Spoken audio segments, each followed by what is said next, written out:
Ok, curso elemental de astrología de la Fraternidad Rosacruz, lección número 2.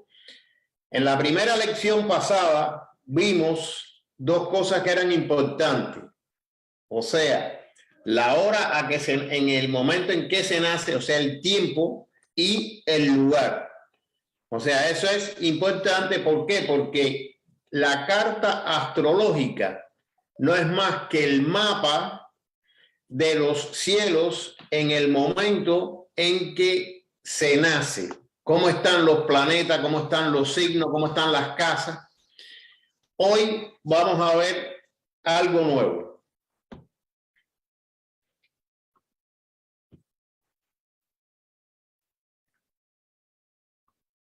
Permiso. Un momentico. Que tengo que quitar esto de aquí. Ay. Ok, lección número 2. Si en una noche despejada subimos al techo de nuestra casa o sobre cualquier otro punto elevado, nos será fácil contemplar el gran número de estrellas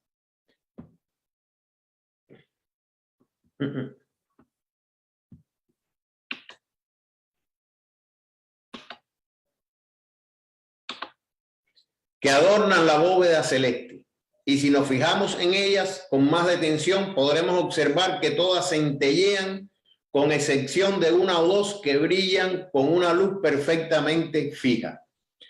Las que centellean son soles de otros sistemas solares. Las que brillan con una luz fija son los planetas que reflejan la luz del sol, por eso no centellean, no son soles, sino son planetas. Las que centellean son soles pertenecientes a otros sistemas solares tan distantes de nosotros que un viajero lanzado en el espacio con la velocidad de la luz necesitaría centenares de años para alcanzarlo. Fíjense a qué distancia están, que la velocidad de la luz son 300.000 kilómetros por segundo aproximadamente. 300.000 kilómetros en un segundo. Y se demorarían cientos de años. Se mueven en círculos tan enormes y alejados que parecen conservar las mismas posiciones relativas entre sí. Por eso han recibido el nombre de estrellas fijas. En el hemisferio norte, una de estas estrellas está estática. Todas las demás, por la rotación de la Tierra, se van moviendo en círculo. Esa estrella es la estrella polar, que nos apunta siempre hacia el norte. Antiguamente los marineros, cuando no existían ni los GPS, ni los compás, ni toda esa serie de cosas que vinieron después, se guiaban por las estrellas. Si la noche estaba nublado, estaban perdidos en el medio del mar. Existe una diferencia fundamental en ese respecto entre los astros que centellean y los que emiten luz fija. Si observamos uno de estos últimos durante varias noches consecutivas, notaremos que su posición en el firmamento cambia respecto a las estrellas fijas y que se desplaza de oriente a occidente lo mismo que el Sol. Estos planetas, por ejemplo, ustedes quizás han visto al planeta Venus, que es el que se ve más grande en el cielo, sobre todo en el atardecer, hacia donde el sol se pone, se ve un planeta grande, muy brillante. Este es Venus. También cuando está por el otro lado, cuando en la rotación alrededor del sol, va delante del sol, entonces se ve al amanecer. Una estrella es la más grande que se ve. Y se desplazan todas en un mismo plano. El sistema solar está en un mismo plano, más o menos 8 grados. Pero está en un plano. Esa línea por donde camina el Sol, por donde caminan los planetas y por donde camina la Luna, la vamos a ver más adelante, que se llama eclíptica.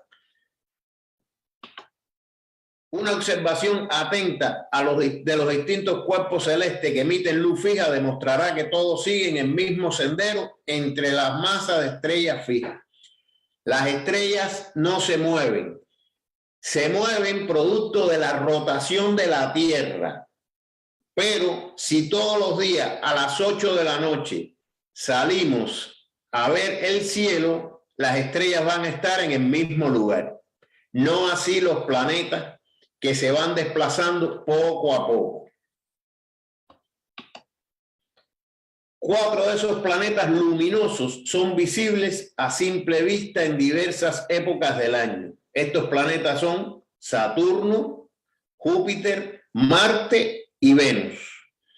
O sea, a simple vista, Venus es el más grande que se ve. ¿Por qué? Porque es el que está más cerca de nosotros.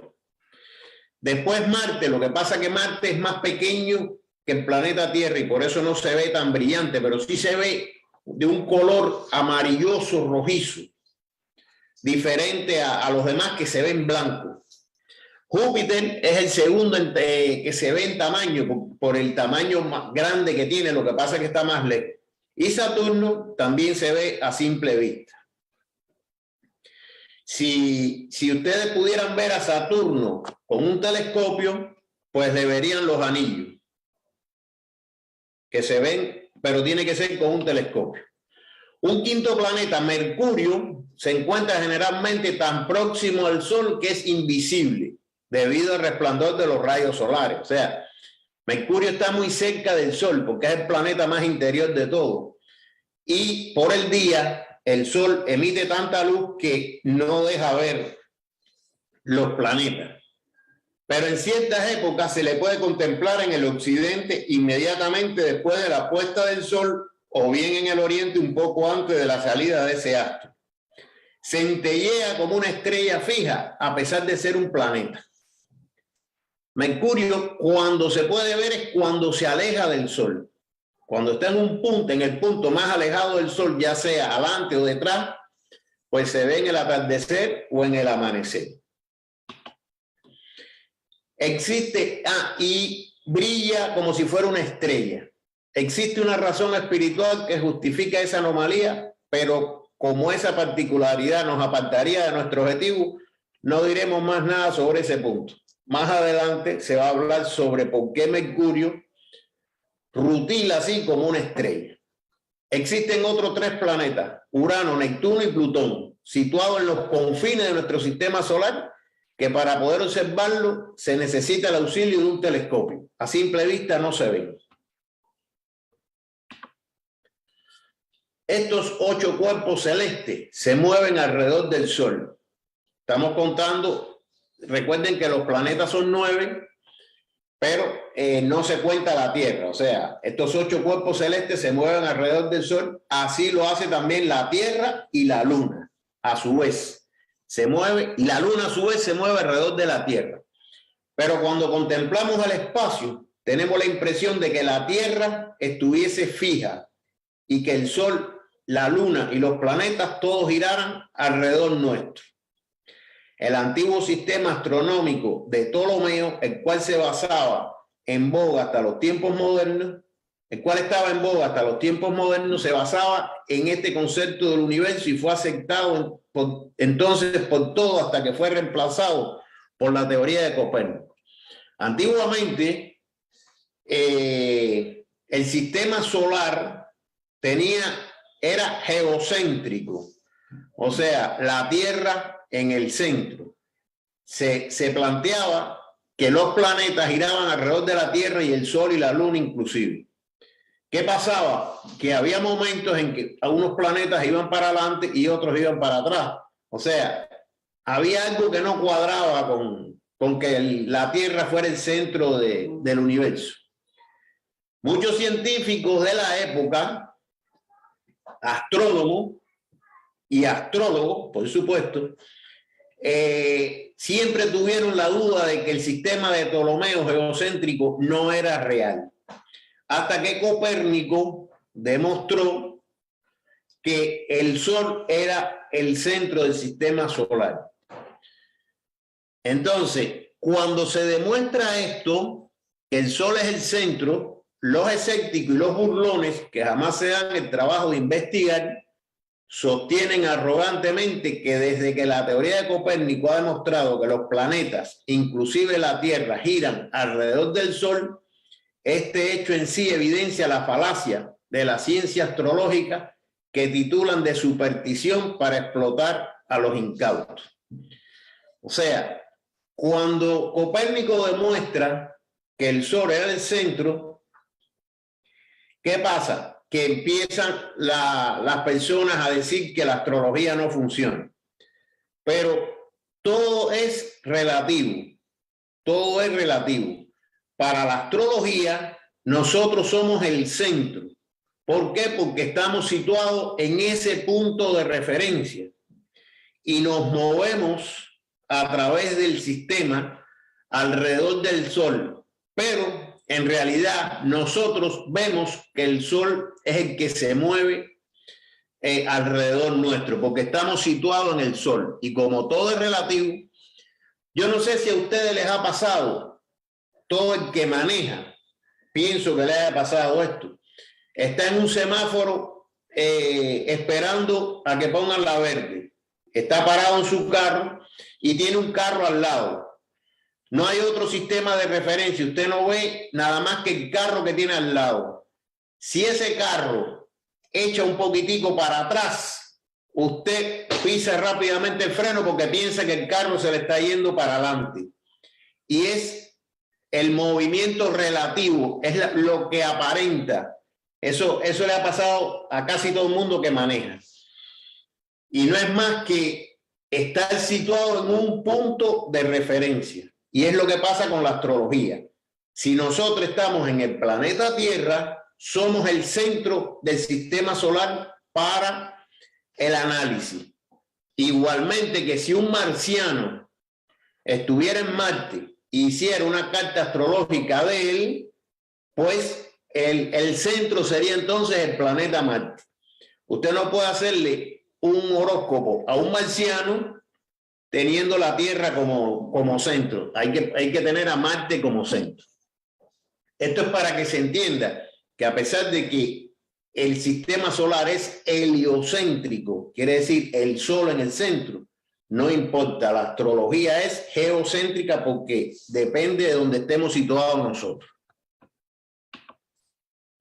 No tratamos aquí de convencer a un individuo contra su voluntad y nos parece superfluo el hacer una defensa de la astrología, pero creemos beneficioso para los principiantes el hacerle conocer cuál es el pensamiento de los astrólogos. Ahora vamos a ver cómo piensan los astrólogos. O sea, que no tiene que ver con que sea el Sol el centro del sistema solar. Cuando los rayos solares son oblicuos, como sucede en las mañanas y en las tardes, proporcionan menos calor que al mediodía que caen perpendicularmente. Esto es conocido por todos. A las 12 del mediodía, cuando el sol está allá arriba, que vulgarmente se dice está rajando las piedras, es cuando más calienta. Sin embargo, a la misma distancia está el sol a las 8 de la mañana y como los rayos son oblicuos, pues por la mañana son más frescas las mañanas que el mediodía. Esto nos indica que no es la distancia a que estén los planetas, sino el rayo con que incide. Y esta es una prueba verídica que todos la pueden comprobar, saliendo a las 12 del día y saliendo a las 8 de la mañana. Aunque nos encontremos a millones de millas más próximos al Sol durante el invierno que en el verano, esto es en el hemisferio norte. Recuerden que cuando Hendel hizo este curso, el hemisferio sur no estaba tan poblado como lo está ahora. O sea, y se hizo más bien para el hemisferio norte. Aunque para el hemisferio sur es lo mismo, pero invertido. Eso lo vamos a ver también. O sea que aunque nos encontramos millones de millas más próximos al Sol durante el invierno que en el verano, experimentamos sin embargo más frío, porque los rayos solares caen más horizontalmente que en ninguna otra época del año. En el verano el calor abrasador de los rayos solares no es nada atenuado a pesar de que nos encontramos entonces a mayor distancia del Sol. De modo que la observación demuestra que el ángulo del rayo es el factor determinante en su influencia sobre la Tierra. Aquí yo les hice un esquemita pequeño. Cuándo son los solsticios y cuándo son los equinoccios. En el caso, y pongo aquí arriba en el hemisferio norte, cuando el Sol está en el trópico de Capricornio, es el solsticio de invierno. Fíjense que los rayos caen perpendiculares sobre el hemisferio sur. Hay calor en el hemisferio sur y el hemisferio norte hay frío porque los rayos caen oblicuos. Las noches son más largas. Fíjense que esta parte oscura está la mitad, el eje del planeta sería aquí. La noche ocupa, son más largas que los días. En el equinoccio de primavera, en el 21 de marzo, el Sol cae directamente perpendicular sobre el ecuador. Los días tienen la misma duración que las noches. En el solsticio de verano, la Tierra se inclina hacia el Sol, el hemisferio norte, los rayos caen más perpendicularmente. Eso ocurre por el 21 de junio y es el solsticio de verano. Y el equinoccio de otoño, por el 21 de septiembre, el Sol vuelve de nuevo al ecuador. La astrología trata también de los ángulos planetarios y de sus efectos observados sobre la humanidad. Enseña que ángulos variables del Sol y de los planetas crean en el individuo tendencias diferentes físicas, morales y mentales. Fíjense que el Sol, como tiene un calor tan grande, pues físicamente se siente la diferencia de cuando el ángulo está sobre nuestras cabezas a cuando está amaneciendo. Pero eso es del punto de vista físico, pero desde el punto de vista espiritual todavía eso es igual. O sea, el ángulo de incidencia es el que influye en todas las tendencias morales, mentales y físicas. El descubrimiento de Copérnico no cambia en nada las estadísticas establecidas por los astrólogos, de la misma manera que no elimina el calor de los rayos solares. Cuando un cierto ángulo ha sido calculado, el calor correspondiente se siente en nuestros días, lo mismo que en los tiempos de Copérnico. Y las influencias más sutiles de que trata la astrología persisten también. Todo lo que se ha hablado hasta ahora es para que se den cuenta de que lo que influye es el ángulo de los rayos del Sol, de la Luna y de los planetas. Tampoco constituye un argumento contra la veracidad y la utilidad de la astrología, es decir, que sus predicciones no siempre se realizan. Esto, a veces, las personas hacen una predicción y no se cumple. Dice que si todas se realizaran, eso probaría que la vida es una lucha sin provecho contra un destino inexorable y que la voluntad humana para nada sirve. Usted puede tener una tendencia, por poner un ejemplo, usted tiene tendencia a enfermarse de los pulmones, tiene esa parte débil. ¿Y qué hace usted? Evita con su voluntad el fumar. Estoy poniendo un ejemplo bastante sencillo. Y con esto logra que la astrología le dijo que tenía tendencia a enfermarse de los pulmones, con la voluntad, pues logra que esto no ocurra. Y eso no es que la astrología esté mal, es que usted trae esa tendencia, pero con su voluntad puede evitarla. Muchas otras cosas, muchos ejemplos hay de personas que al desarrollar la voluntad, pues cambian su destino, su forma de vida. Vamos a ver ahora qué son los signos y las casas. En la lección pasada hablamos de dos zodíacos. Un zodíaco natural que estaba compuesto por estrellas fijas y un zodíaco intelectual que era la matriz del sistema solar, que es en realidad la que influye sobre nosotros. Dice, el camino seguido por el Sol y los planetas entre las estrellas fijas año tras año se llama eclíptica. Es la línea que se ve... La línea que se ve, la elíptica azul, esa es la eclíptica.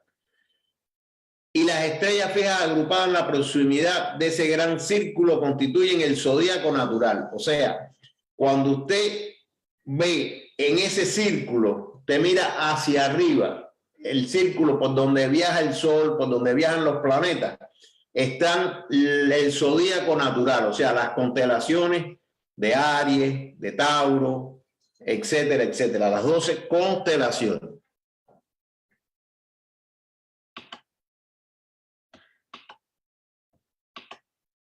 Durante cada uno de los 12 meses del año, el Sol aparenta pasar por entre un cierto grupos zodiacales y es por eso que se les ha dividido en 12 grupos llamados signos del zodíaco.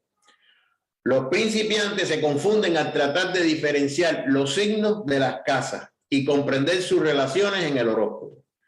Los signos, dijimos que eran 12 grupos de jerarquías que estaban alrededor del sistema solar formando la matriz del sistema solar.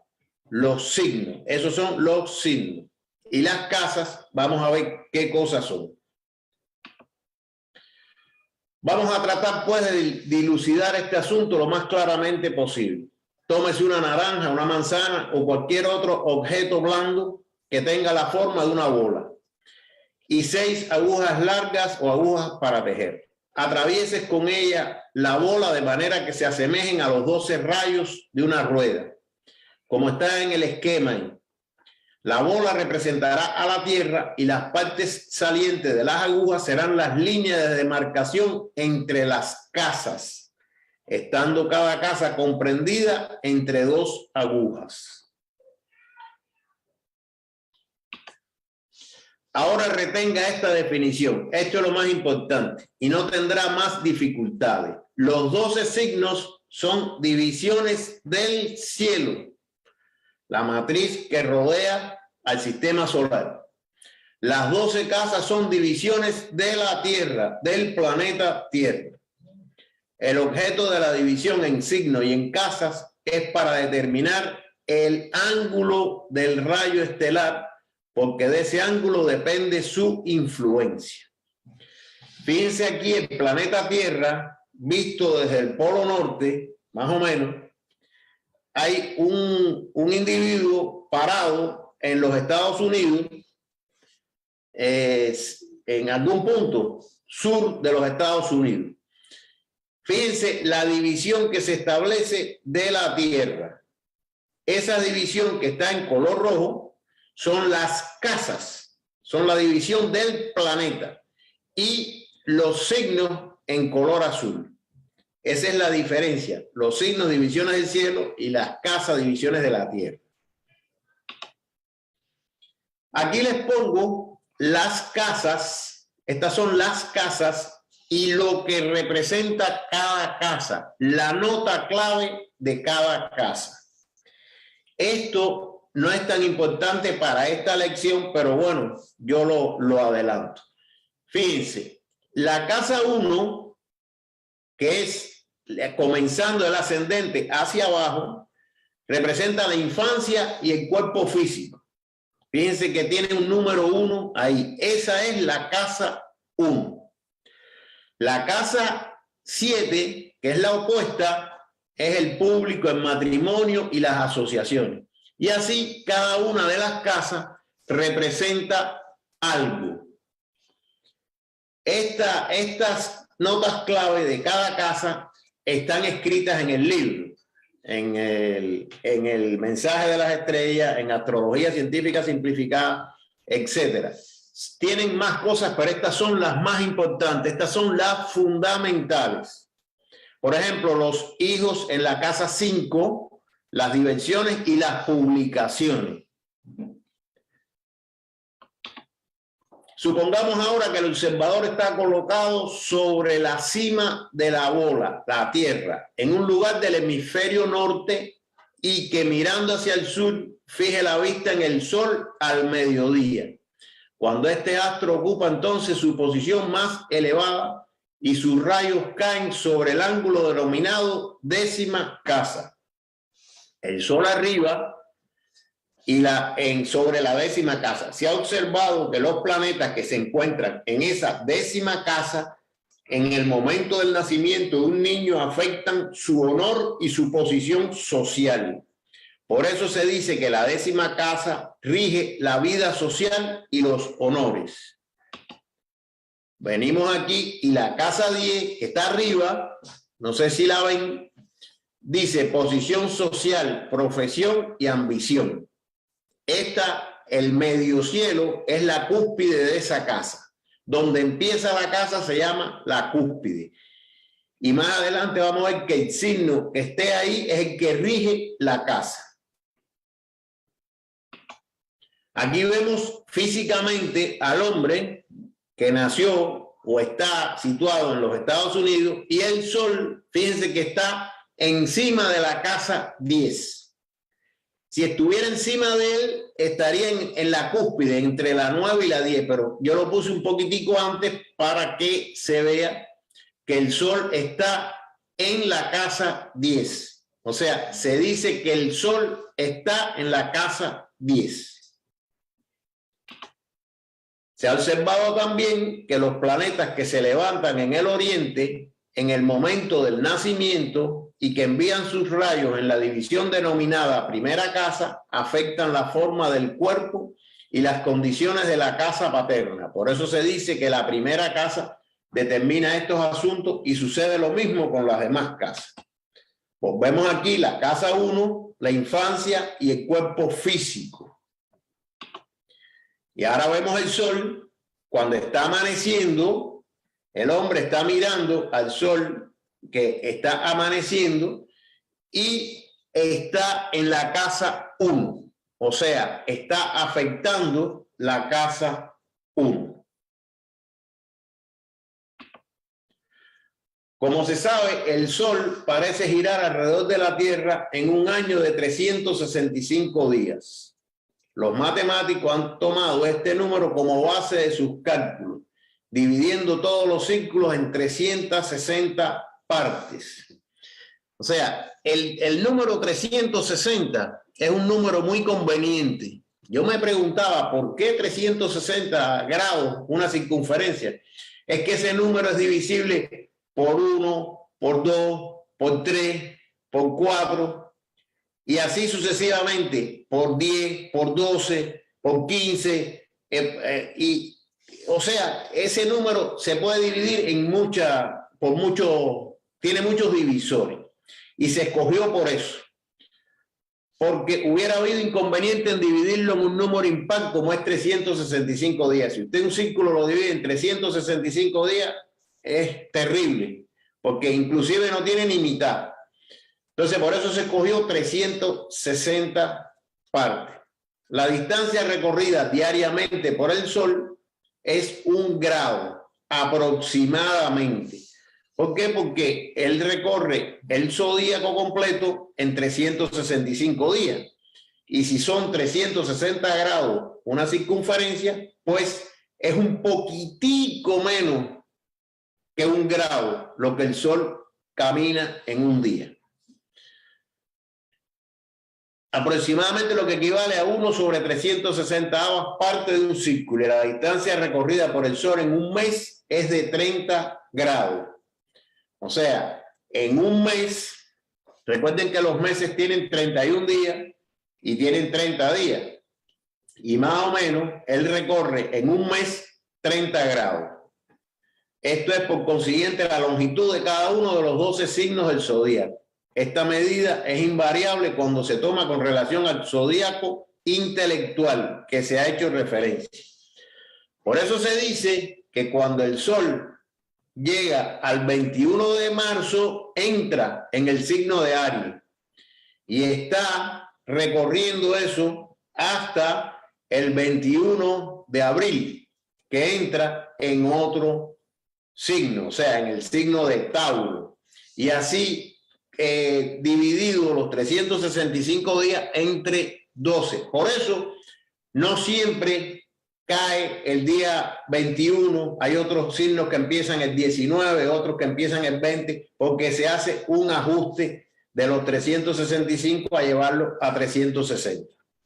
Esa es la explicación de por qué no siempre empieza el 21, un signo del 21 al 21. Hay otros que empiezan, Piscis creo que termina el 19 de marzo o empieza más o menos por ahí. Eso lo vamos a ver después. Ahora, yo hago una pregunta, a ver si más o menos se entiende lo que es el zodíaco intelectual. ¿Quién me puede decir en qué signo está el Sol? En el dibujo ese.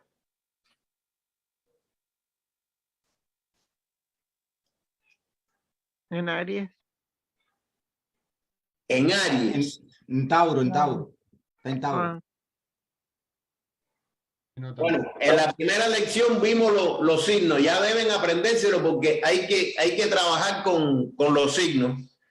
O sea, visto desde la Tierra, el Sol, o sea, si usted mira, usted está parado en la Tierra y mira el Sol, lo que ve atrás es el signo de Tauro, Tauro, sí. que es la bolita con los dos cuernitos, como si fuera una vaquita, Tauro. No Escorpio, que es el signo opuesto, porque para que el Sol estuviera en Escorpio, la Tierra tuviera que estar en el otro lado. No es parado en el Sol mirando la Tierra, es parado en la Tierra mirando el Sol. ¿Se entendió? Sí. O sea, que el Sol está en Tauro. ¿Y en qué signo está Marte? En Acuario. En Acuario. Otra proposición. En Leo. En Leo. Leo. Otra proposición. Eso es Piscis. Está en Ah, no, Piscis. en Piscis. Oh, en Piscis. Recuerden, déjame ver si esto no se me corre. Tauro. No, en Piscis. En Piscis. Piscis. Este signo es Piscis. Y yo estoy parado en la Tierra, estoy mirando al Sol, a Marte, y lo que está atrás es el signo de Piscis. No es parado en el Sol mirando a Marte que está en Acuario. Siempre es parado en la Tierra mirando a Marte y el signo que está atrás es Piscis. Sí. Eso es importante. Profe, está bueno ese dibujo. Sí. Qué bueno. Aprovechar a preguntar si están en triangulito. En Solo triangulito. Bueno, si cada signo son 30 grados y hay 3 signos por en medio, serían 30 y 30, 60 grados. O sea, están en sextil. Sí. Eso lo vamos a ver más adelante, no se me apuren. No se me apuren. Tú contarías de Piscis, más o menos, porque fíjate que no está en el centro de Tauro, pero no está en el centro de Piscis. Pudiera ser que estuvieran a 68 grados y entonces como el Sol interviene y son 8 grados, sí están en sextil, pero eso vamos a dejarlo para más adelante. No quieran correr si no han caminado.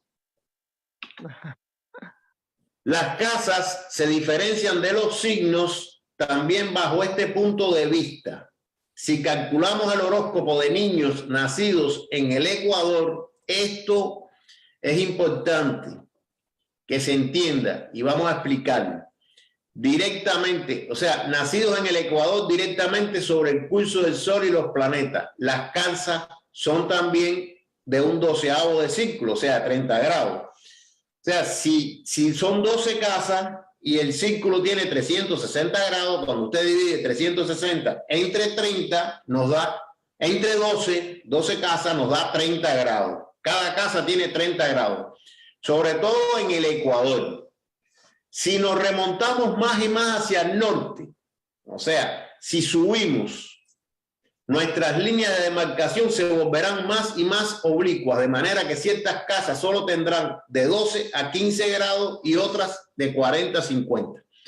Aquí cuando se sube, cuando se nace, lo mismo para el norte que para el sur, cuando tú cortas el planeta Tierra, o sea, lo haces en el punto donde está situado y cortas el planeta pasando por el centro del planeta. Vamos a ver un esquema más adelante que va a enseñarnos por qué las casas se estrechan, algunas y otras se anchan. Entonces, esto lo pueden hacer en sus casas. Ustedes cortan una naranja por el ecuador. Ustedes saben que la naranja tiene el huequito por donde estaba la rama, donde estaba prendida la rama, que es la parte de arriba. Vamos a suponer que es el polo norte de la naranja. Si usted corta la naranja por el ecuador, estas divisiones que parecen las casas de un horóscopo van a ser iguales. Pero si usted corta la naranja en ángulo, como está dibujado en la figura, unas divisiones de estas se van a estrechar más y otras se van a anchar. Lo hacen con una naranja en su casa y van a comprobarlo. Eso es lo que pasa cuando se nace en una posición arriba. Por ejemplo, visto la Tierra desde el Polo Norte, si el lugar de nacimiento fuera en el Ecuador, las divisiones fueran exactamente iguales todas. ¿Ven el dibujo? La Tierra está cortada por el Ecuador.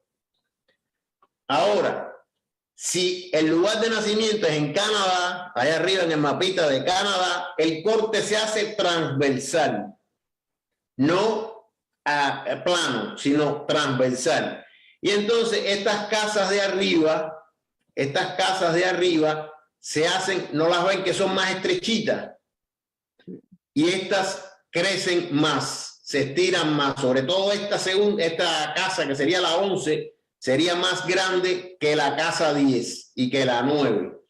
Y por eso es que las casas se estiran y se encogen, porque depende de donde nazca el individuo, el corte que se le hace a la tierra. Y hasta aquí las clases. Muy sencilla, las preguntas.